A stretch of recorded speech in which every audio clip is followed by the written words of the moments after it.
newspapermen meet such interesting people. They know the lowdown, now it can be told. I'll tell you quite reliably off the record about some charming people I have known. For I meet politicians and grafters by the score, killers plain and fancy, it's really quite a bore. Oh, newspapermen meet such interesting people. They wallow in corruption, crime and gore. Ting-a-ling-ling, city desk, full the press, extra, extra, read all about it, it's a mess, meets the test. Oh, newspapermen meet such interesting people. It's wonderful to represent the press. Now you remember Mrs. Welcome to the Media Project, an inside look at media coverage of current events. I'm not Rex Smith. I'm Judy Patrick, former editor of the Daily Gazette and vice president now for editorial development for the New York Press Association, filling in as host this week. Yay, Judy, we love you. With us today is Barbara Lombardo, former editor of the Saratogian and now adjunct professor at the University of Albany, where she teaches young minds. Great to be here. Mike Spain, former associate editor of the Albany Times-Union. Happy to be here. And in a rare appearance in the Media Project producer David Gustina joins us as well. The person behind the curtain is revealed. I have been unveiled. I am not Oz. And I had to thank Judy because when there is no host, she fills in, as does Mike Spain. And it's an honor to be here sitting on the program this week from the deep bench. And we'll find out what you really think, David. It's not going to be an hour. I'll tell you that right now. Well, it's been astounding to me to watch the shift in our country by traditional Republicans and conservatives towards Russia and specifically Vladimir Putin and away from Ukraine. So what role, if any, has the media played in this shift, this dynamic shift? We saw the interview a week or so ago by Tucker Carlson going there, visiting the grocery store, visiting the train station. David, what do you think? Do we bear any responsibility for this? What has prompted this shift among average Americans? Well, I think it's largely led by the Republican Party and the MAGA crowd that has pushed this narrative. It started with Donald Trump really sort of embracing Russia and Vladimir Putin. It seems like he more embraces the dictators in our world than he does the more democratic leadership. And then you have the right-wing media machine that echoes these talking points. You mentioned Tucker Carlson, a disgraceful interview. How many minutes did he have with Putin, and how many things did he fail to bring up, and even made comparisons that maybe Russia was better than America? When is the last time that you guys, other than since 2016 on, we've seen the Republican Party favorable toward the Russians? It seems to me it used to be communism was the boogeyman among the Republican Party, and then socialism became the boogeyman. And now all of a sudden we're seeing this shift, and Donald Trump is echoing all of it, including this week comparing himself to Navalny, of all people. Up is down, down is up, and we're in a weird media world where now you're seeing a traditional crowd which would thumb their nose at Russia and want this guy in jail or worse, now embracing him. It's like Alice in Wonderland, I think. But Barb, what is the media doing wrong? Are we covering this incorrectly? Are we doing something right? I think the first thing we should do is stop talking about Tucker Carlson as though he was a journalist. He is not, never was, never will be. He's a propagandist. And I think a week or so ago, you referred to him as Putin's puppy. So let's not even discuss his commentary. Please, makes me sick to my stomach. As far as the mainstream media, I think that we have a responsibility to keep alive issues. We need to keep Navalny alive in talking about him. We need to make sure we keep what's happening in Ukraine alive. We need to repeat over and over again what the truth is and not be sucked into what Trump and his followers are saying.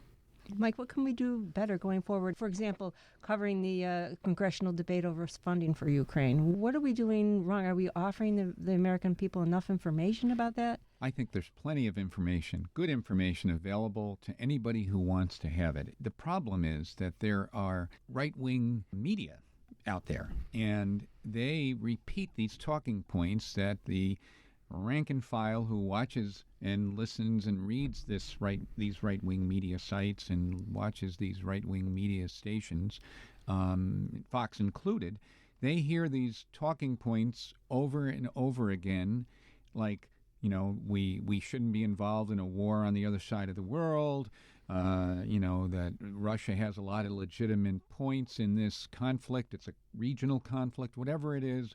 We don't want to support it. We have enough problems on our own border. We don't want to talk about what's going on at the Russian border with Ukraine, et cetera, et cetera, et cetera. They hear it over and over again.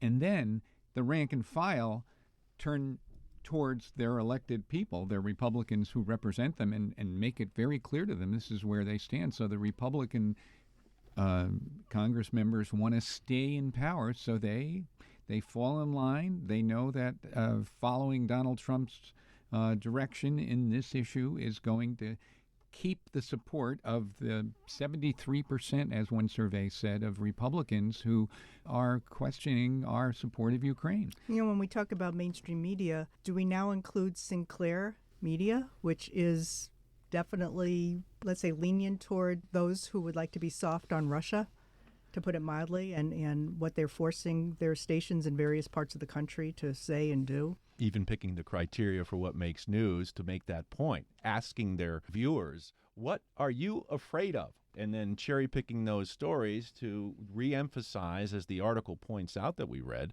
that the Republican message of cities crumbling across America is the effect that they have by putting out one story after another about what people are afraid of. Yeah, during a Cold War, it was shameful when the media did not speak out strongly against McCarthy. And now I feel like we're in a different world. Instead of creating unnecessary fear of Russia, there's a leaning toward, hey, maybe those authoritarian governments aren't so bad.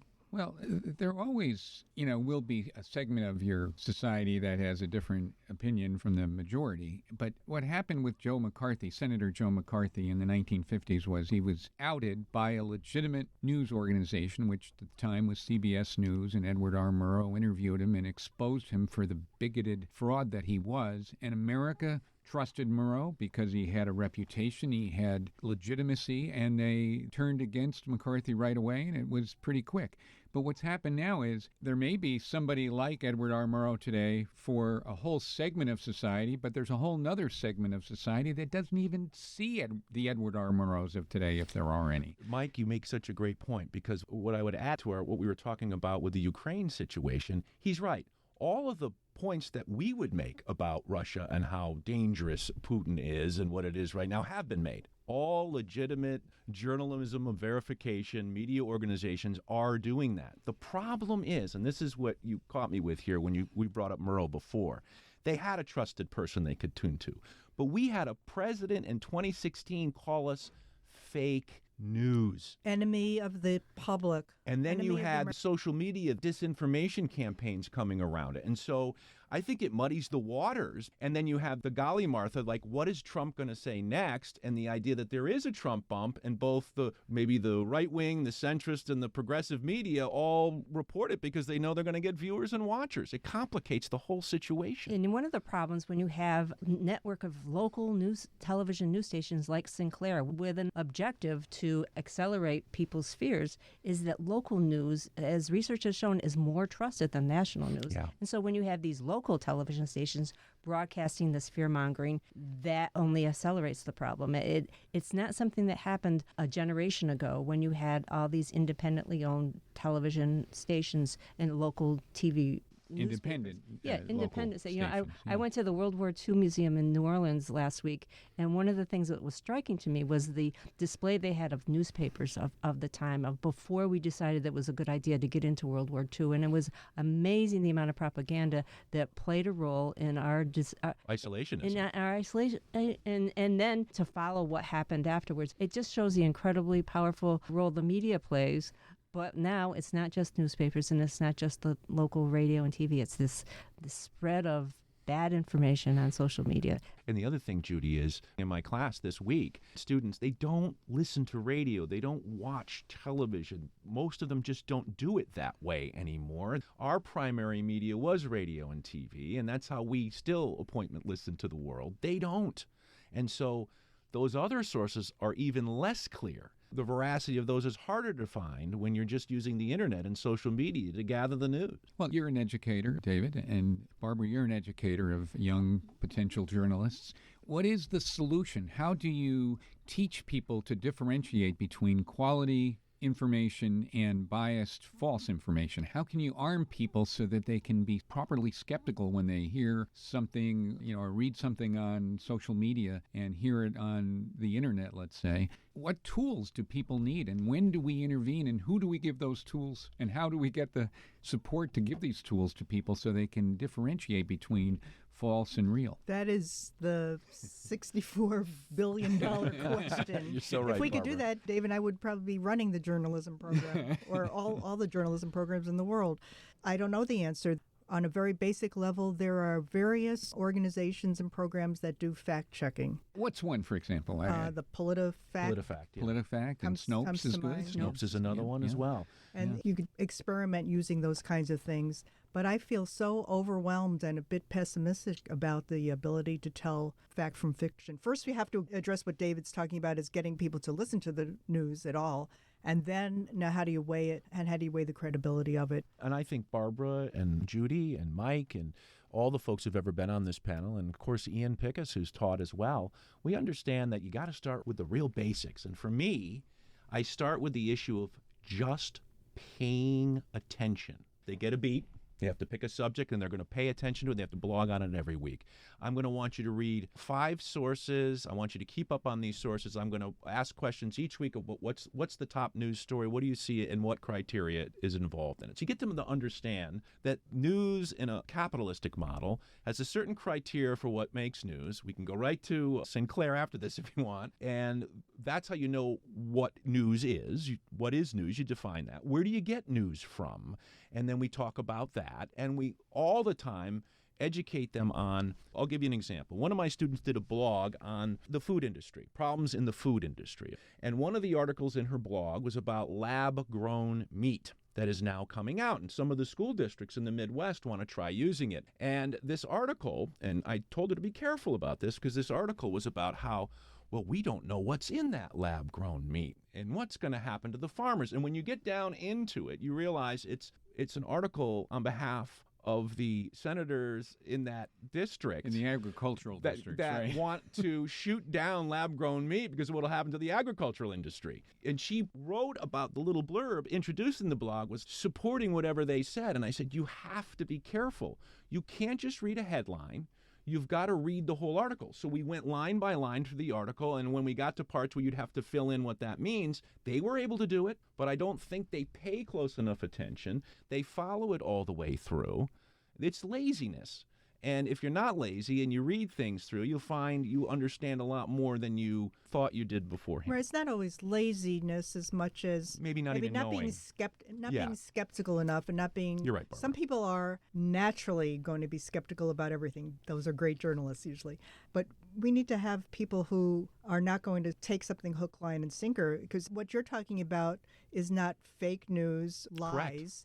but it's a slant. So there's so many different levels. There's some things that are totally misinformation, disinformation. There's things that are nuanced. Who is it coming from? What does it really mean? No wonder it's so hard to teach these kids.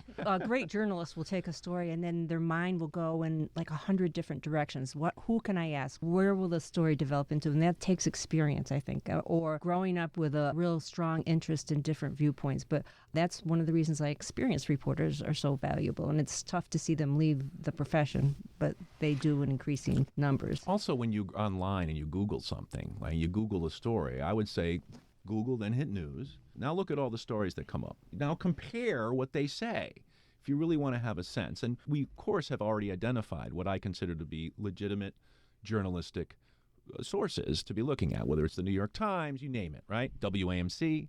But the point being that it takes a lot of work, and as Judy said, it takes a long time to get to a point where you really do understand, and all the questions come in your mind right away as to how to approach this story, what to be skeptical about, who I should be reaching out to fill out the story. David mentioned Sinclair a few minutes ago. Can we talk a little bit about this news that Sinclair polls its viewers, which a lot of news organizations, to be fair, do readership surveys to figure out what their readers want to hear, and what they've come away with they were asked, their question specifically was, what are you most afraid of? And people responded that they were afraid of homelessness, crime, illegal drug use, failing schools, and other problems with society. And that has driven their coverage in all of these local television stations that Sinclair owns. I mean, local television has long focused on cop news. We would all agree. But what some media critics are saying is this Sinclair focus increases this dramatically. And is it a good thing for us to choose stories that people are really worried about and accelerate them? What is the television stations, the newspapers, the radio stations' role in giving people a good mix of the stories?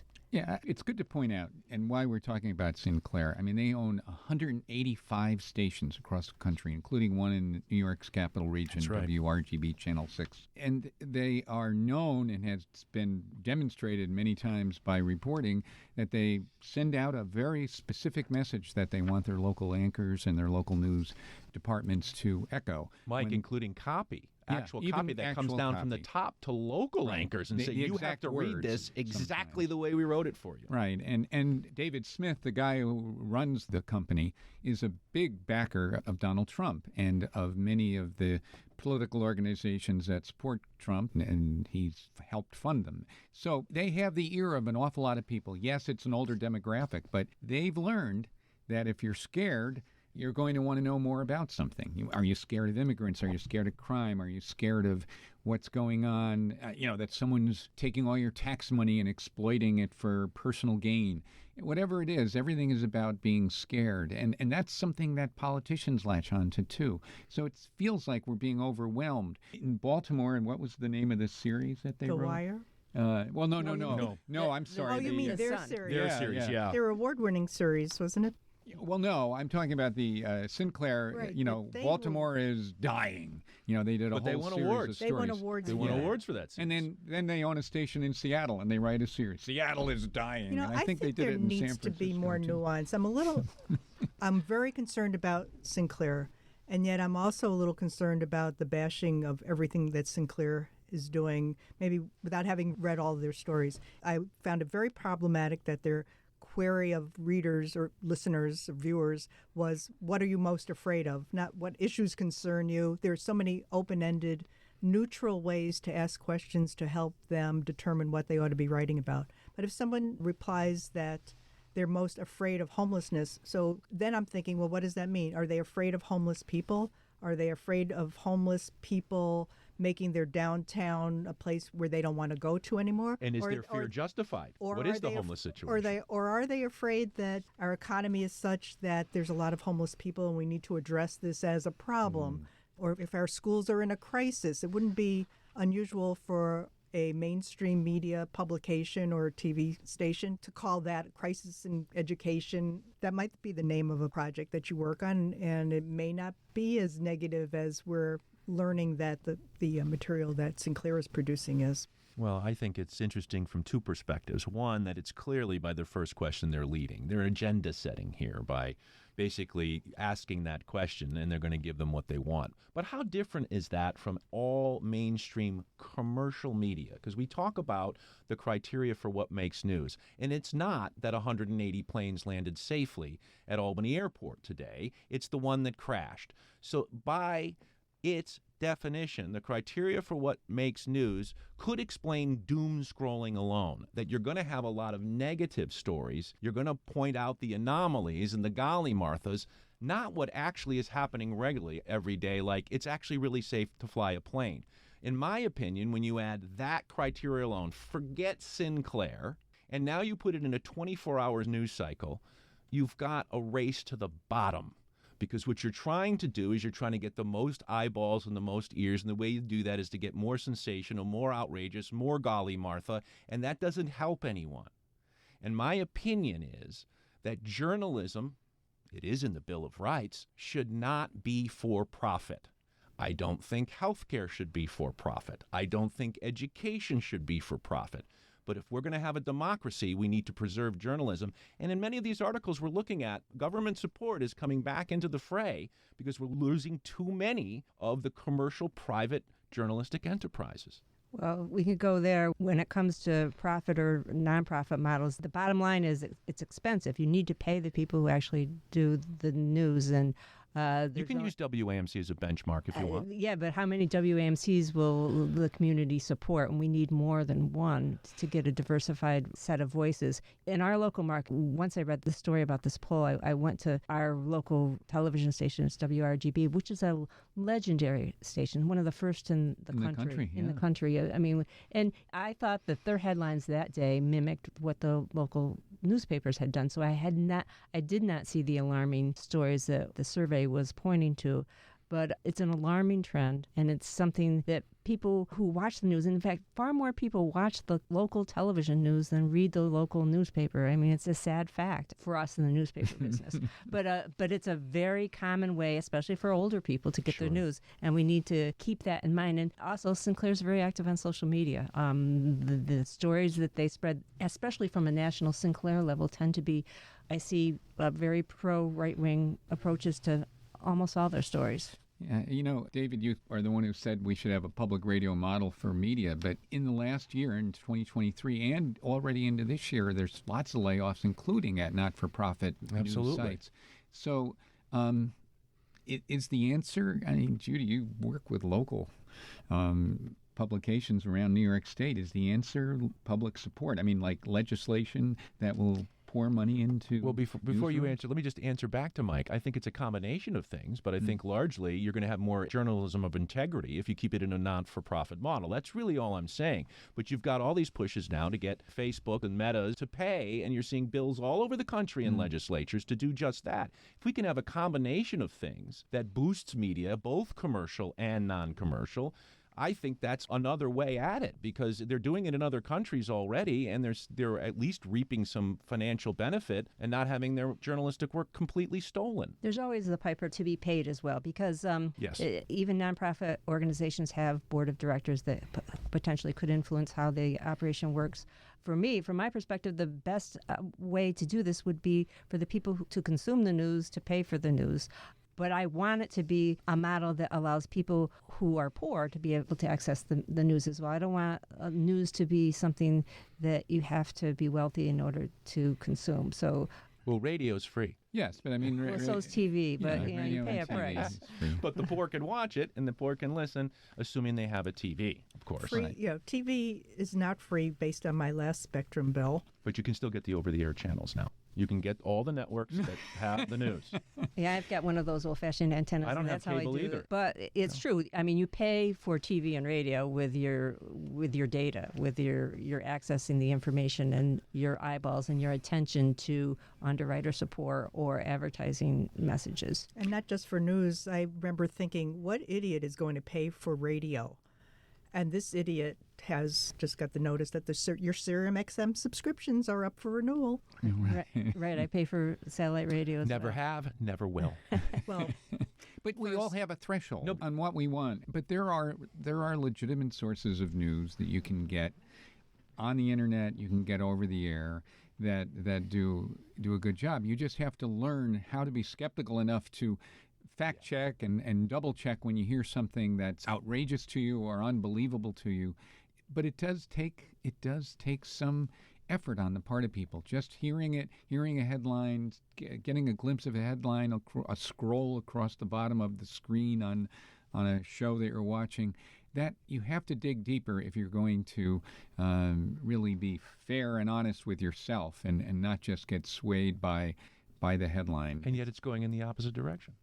It is. It seems like it's people are. How many characters now? You know what I mean? Yeah, people are making their decisions based on 3-word slogans. You know, where seems to be the trend now, and it's really a mistake for people to accept just the rhetoric and not look deeper. And so the enemy is us. I don't know how we compel people to do their homework. Hey, believe it or not, we had a ton of topics to talk about. We only got to a few, and we're done. What? It's over. Our time has run out. We're into negative space here. I just want to say we definitely don't need to go to an hour. Well, Right on time, Barbara. Well, that's all the time we have this week. Thanks to Barbara Lombardo, Mike Spain, and special appearance by David Gustina. I'm Judy Patrick. Thanks for joining us. We'll see you next week on The Media Project. Hey, and send us an email if you like the program. It's media@wamc.org. All together fits the bill.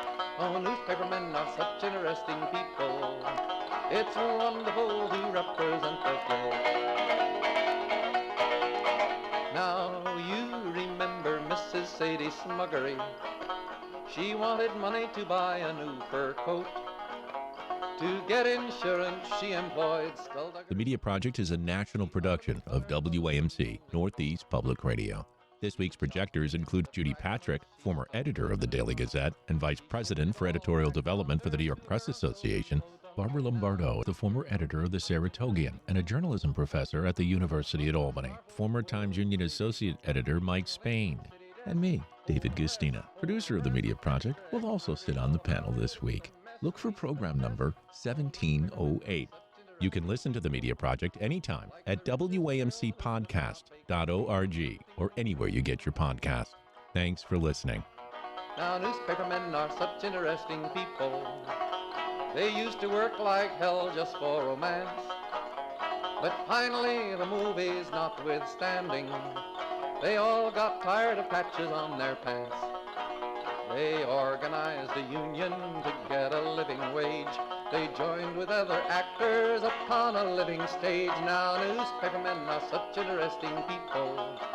When they know they've got a people's fight to wage. Ting-a-ling-a-ling, newspaper guild, got a free new world to build. Meet the people, that's a thrill, all together fits the bill. Oh, newspapermen are such interesting people. It's wonderful to represent the guild. Now publishers are such interesting people. Their policy's an acrobatic thing. They claim to represent the common people. It's funny, Wall Street never has complained. Ah, but publishers have worries, for publishers must go to working folks for readers and to big shots for their dough. Now publishers are such interesting people. It could be prostitution, I don't know.